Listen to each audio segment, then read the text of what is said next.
Жақында ғана ажырасқан Тұрсынбектің мөлдірі әлеуметті тағы да дүр сілкіндірді. Ол осындай әйел образындағы бейнеден өзінің өткен өмірін түсірді.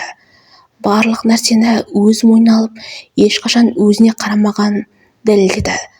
Тек 2025-те ғана, жақында ғана өзінің жаңа ән-баянын жазып, еркіндік алғаннан кейін ғана өзінің қаншалықты мықты әйелін көрсете білді. Ол өзіне осындай қымбат сыйлық жасаған ер адамды да көрсетті.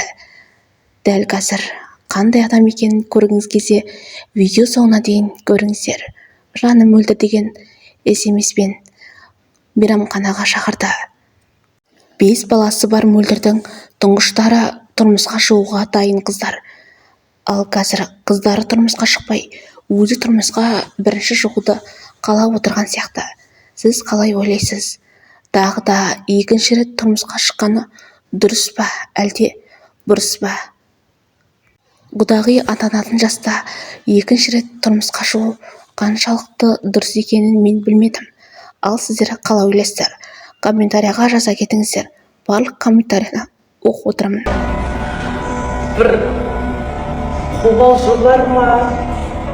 Көре кетті. Гүл жіберіп жатыр. Ресторанға шақырып. Кім ол? Әйелдер ажырасса неге соншалықты құлпырып кетеді? Өйткені тастап кеткен күйеуіне өзінің қаншалықты мықты екенін дәлелдемек. Мөлдір де дәл сол сияқты неше түрлі бренд киімдермен өзінің сондай әдемілігін дәлелдемек. Үйге келдім. Аллаға сан шүкір, бәрі әдемі. Тоңып қалдым.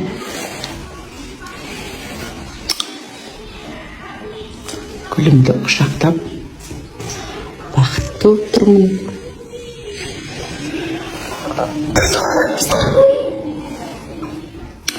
Таңертең нешеде бармын?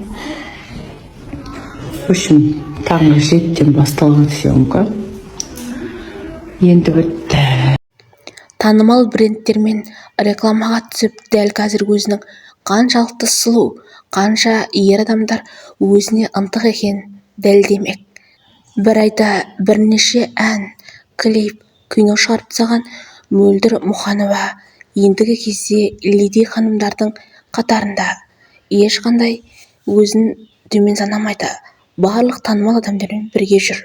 Той көйлегін кию үшін Мөлдір ханым біраз салмақ тастаған дәл қазір видеодан көріп тұрсыздар.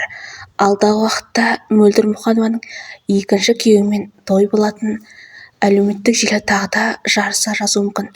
Әзірге фото-суреттерді сіздерге ұсынатын боламын. Біздің екінші күйеуі мінекей осы суреттен көруге болады. Қолдап жатқан барлық жандарға алғыс білдіремін. Лебіздеріңізге, тілектеріңізге мың рахмет.